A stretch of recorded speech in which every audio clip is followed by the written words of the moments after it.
Thank you so much for watching my video.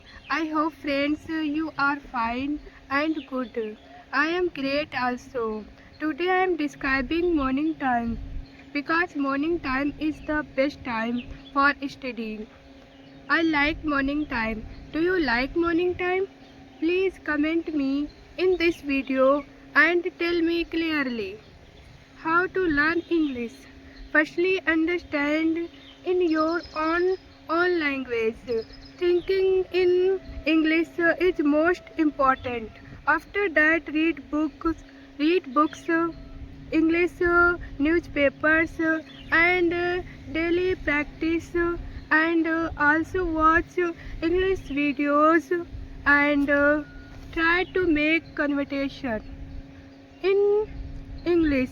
If this information is helpful, please like this video and subscribe my channel. Thank you so much watching this video. Bye bye. See you again.